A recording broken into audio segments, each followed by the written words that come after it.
my calm in the chaos, my peace in the war. You speak light into darkness. You tell me I'm yours. Only you, Jesus, are in control. You are my every heartbeat, every breath that I breathe. You're all I need. You're all I need. You speak life, sing your love over me. You're all I need. You're all I need. Caught up in your captivating, never failing love. You are my every heartbeat, every breath that I breathe. You're all I need. You're all I need. The love of a father, the strength of a king, the blood of a savior. You're my everything. You are my every heartbeat, every breath that I breathe. You're all I need. You're all I need. You speak life, sing your love over me. You're all I need. You're all I need. Caught up in your captivating, never failing love. You are my every heartbeat, every breath that I breathe. You're all I need. You're all I need. Only you, Jesus, are in control. Take my brokenness and make me whole. Only you, Jesus, are in control. Take my brokenness and make me whole. You are my every heartbeat, every breath that I breathe. You're all I need. You're all I need. You speak life, sing your love over me. You're all I need. You're all I need. Caught up in your captivating, never failing love. You are my every heartbeat, every breath that I breathe. You're all I need. You're all I need.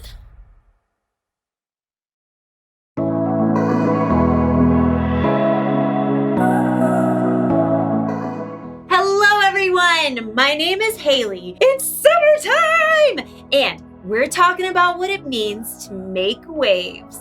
Because what you do today can change the world around you. There's lots to do in the summer. Sometimes it can get crazy. Woo! Woo! And sometimes you just want to go outside and relax and blow some bubbles. Look at them just floating in the air, not a care in the world. And sometimes if you're really gentle, you can catch one. Oh. And if you're not, bye-bye bubble. Bye-bye bubble. Fact, the bigger the bubble, the more gentle you have to be. You can't be too crazy, or you'll just end up with soap all over the ground. But when you slow down, think about what you're doing before you do it, and don't lose control, you can make some big bubbles. In today's story, we'll hear about a time when the all-powerful, incredibly strong Son of God chose to be gentle. I'll see you soon. The Bible. It's 66 books of history, stories, letters, and poetry that fit together to form God's one big story. The epic adventure of how He created us and loves us so much that He made a way to rescue us. As we travel through the Bible, from Genesis to Revelation, we discover people who met God and found their lives changed forever. Now, for an amazing story.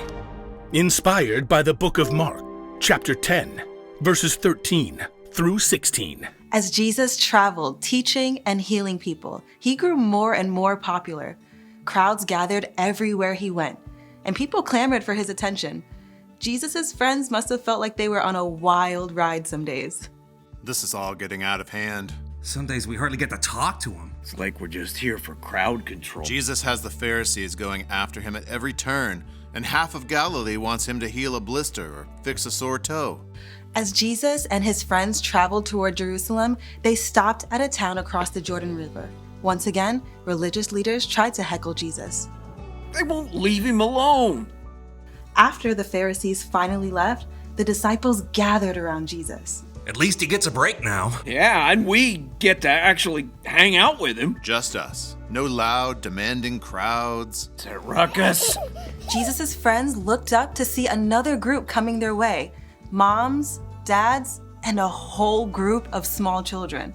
You gotta be kidding me. We're not running a babysitting service. They probably want Jesus to bless their kids. He's been busy all day with leaders and people with real needs. He doesn't have time for a bunch of snotty toddlers. Many families must have had the same idea because they all made their way towards Jesus.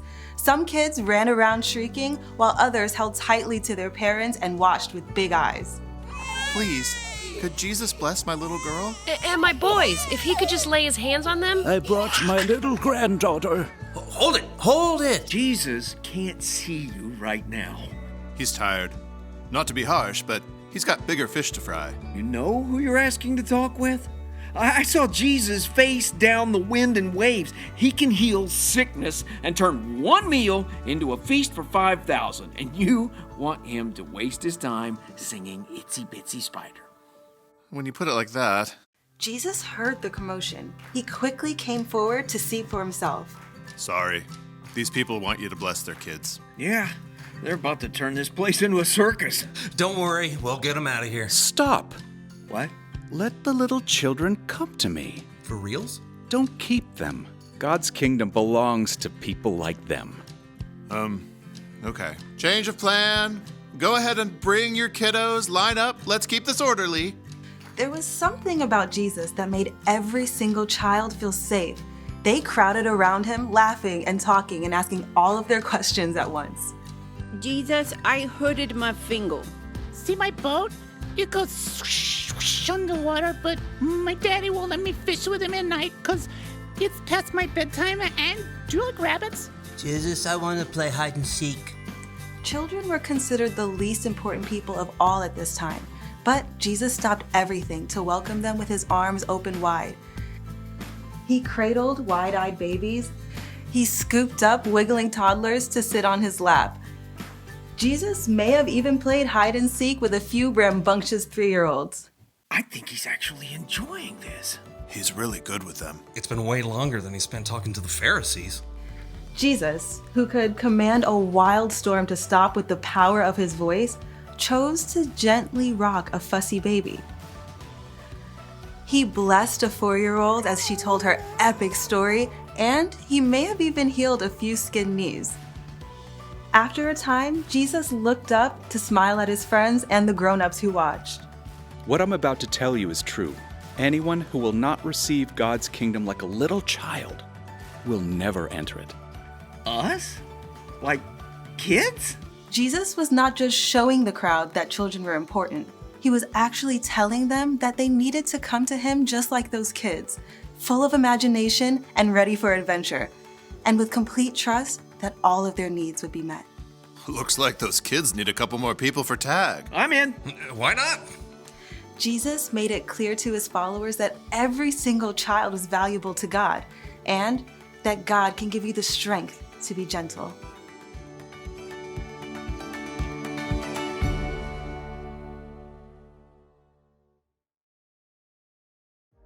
I think we can all agree that Jesus is strong, right? He healed the sick. He stopped a thunderstorm. He brought people back from the dead. And yet, Jesus took time to care for little kids. That takes gentleness. Gentleness is something we all need from time to time.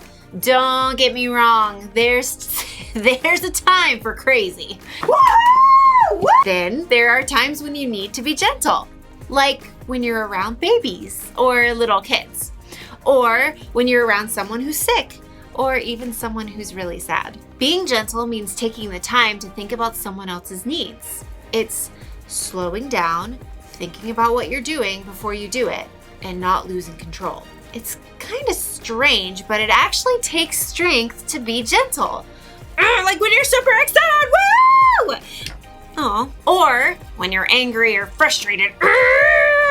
You have to be strong to really get yourself under control. And then you can make a big difference in the world. Woo, woo, woo. And if you don't think you've got enough strength to be gentle, check this out. When you put your trust in Jesus, God gives you the Holy Spirit to help. So, listen closely. Here's the one thing to remember today. God can give you strength to be gentle. See, you don't have to go crazy to make waves, but it's still fun sometimes. Yoo-hoo! Yeah!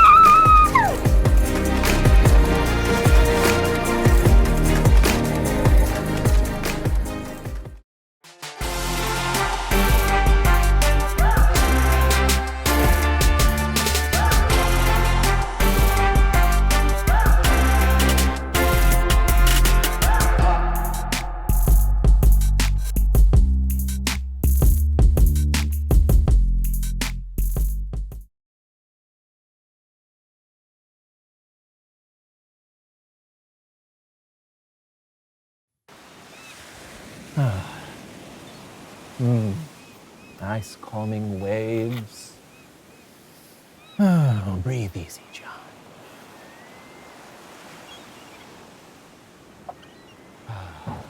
Hey, John.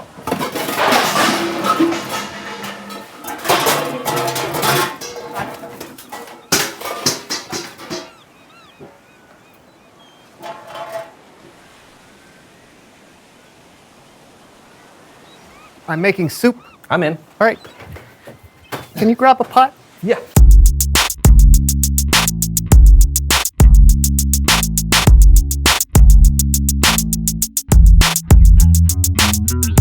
Hello, everyone. That's Brandon. And that's John. And this is the So and So Show. What an unnecessarily confusing way to begin the show. Oh, I don't know. I thought it was exactly as confusing as it was supposed to be. What are we doing on the show today, John? Oh, buddy, are you ready? Oh, what? For what? Are you ready to consider a rumble? Yeah, okay. Yeah, because we've got a guest today that's gonna knock your socks so far off. They're gonna travel around the world and end up on your hands. That's right, your socks are gonna become gloves now. Oh, that's quite a guest. It is. Today, we've got a wrestler on the show. He's the Great Lakes International Heavyweight Champion. He's the current reigning Duke of Dubuque. But maybe more important than all that, today he's someone who knows stuff! Yeah!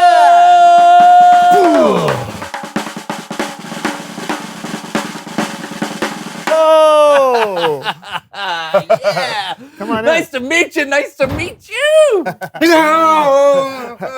Oh. Hello, sir. Tell everyone who you are and what you know. Yeah.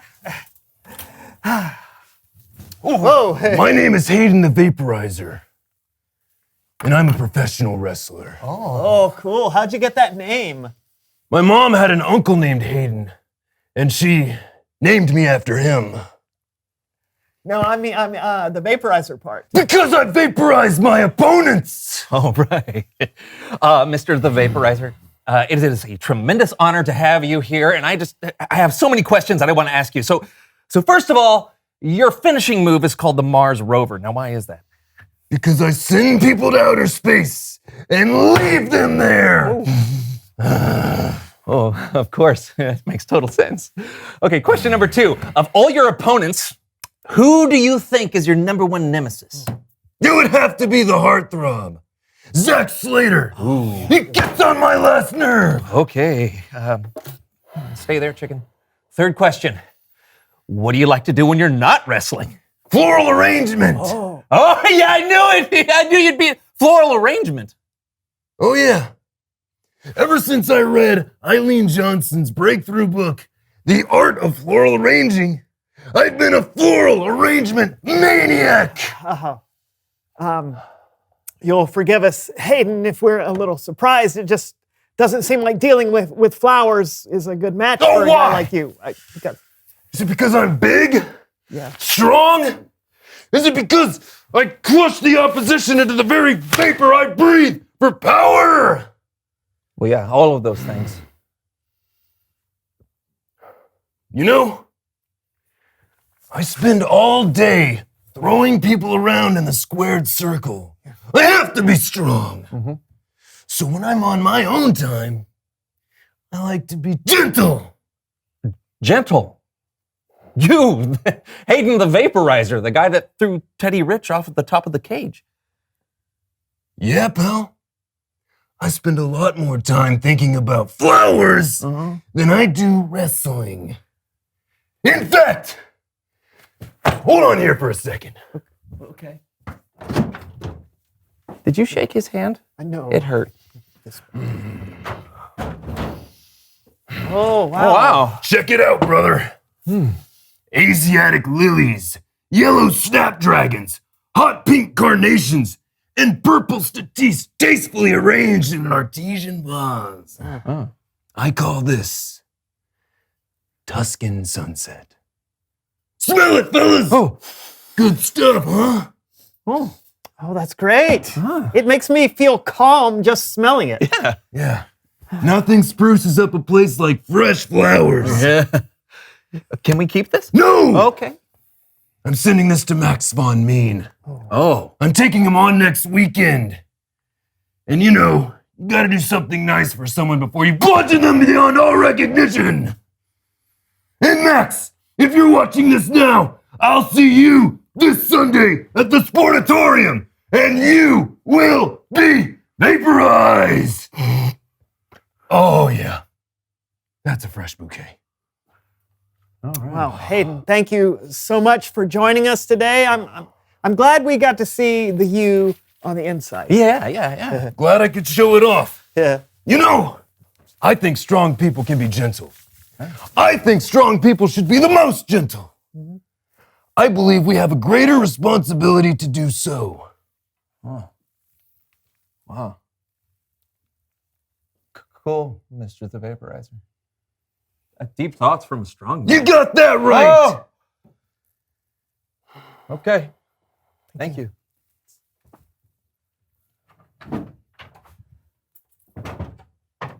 Wow. That did not go the way I thought it would go. I know. I'm glad it didn't. I Yeah. mean, what would we have learned if he was just what we expected him to be? I don't know. He could have taught us how to talk like a wrestler. Well, anyone can do that. Can you? Yeah, of course. It's Bible story time with Kellen. Wow. Can I get some water?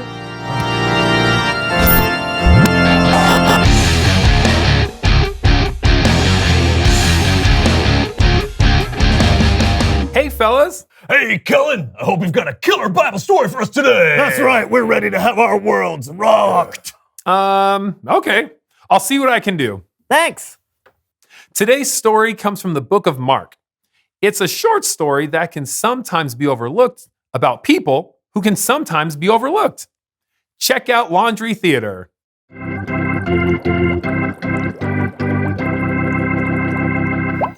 As Jesus traveled around teaching and healing, he became more and more popular.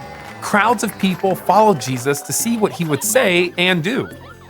People had heard stories of Jesus' power. He could give sight to people who couldn't see. He could make people walk. He was strong enough to calm a storm. People knew Jesus was important. Some people brought their children to see Jesus so that he could bless them. But even though meeting Jesus was important, it wasn't always easy. On one occasion, when parents were bringing their children to see Jesus, they were stopped in their tracks by the disciples. The disciples thought Jesus was too busy. He had people to heal and a message to spread. He didn't have time to deal with kids, right? But wait, Jesus had time after all.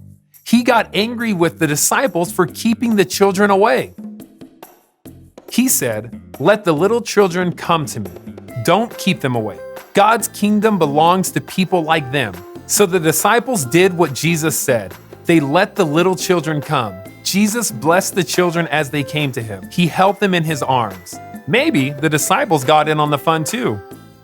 We don't know for sure how long Jesus spent with the children, But we do know that the all-knowing, all-powerful, incredibly strong Son of God took time to be gentle and took time to show the little kids that they were loved.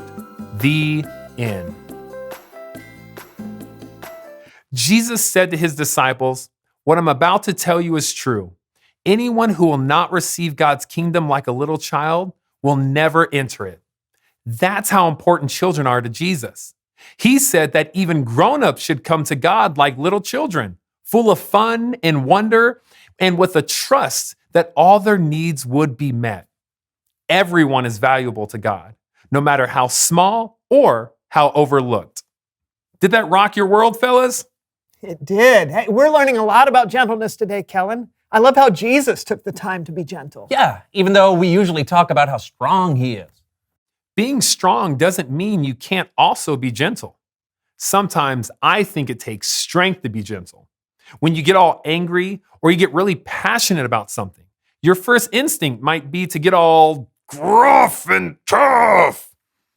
But if you choose to be gentle, you can calm situations down. You can save relationships. You can make an amazing flower arrangement. Sure. Thanks for the story, Kellen. You bet. I'll see you guys next time. Bye. Man, what a great show. I agree. Yeah. Reveal! No, shh. Did you not listen to the entire show, man? Just be gentle. Yeah, you're right. Let me try again. Reveal the question. Today's question is, why is it sometimes hard to be gentle? I think it's hard to be gentle when someone says something that makes me mad or hurts my feelings. Oh, yeah. And it's hard for me when I get impatient. Like when I'm trying to help my dad understand how to use his phone and he just doesn't get it. You have to turn the phone around, Dad. This is a video call. No, you don't put it to your ear. I'm looking right down your ear canal, Dad. I can't. Yeah, so gentleness can be hard. So you'll need to rely on God and the Holy Spirit to help you. Yes. After all, it takes strength to be gentle. Yes. You okay? Yes, I am good. I'm fine. I'm gentle. Me too. Until next week, that's John. And I'm not Brandon. And this was the So-and-So Show. Stay gentle, everyone. That is fluffy broccoli. Not a lily? What would you call Those are that? yellow daffodils, Oh, brother. man. Oh, I thought that was a back scratcher. But I'm doing. Oh, careful, Easy brother. there, easy there. Saved. If you break this, I will break you. Oh. I'm gonna put this one in like a like that. Yeah, that's right. Don't ever do that to a flower, bro. I'm the king of floral arrangement. Yeah. What did you say? I said vaporizer is the king of floral arrangement. Yeah, that's right, Phyllis. Now you're catching on.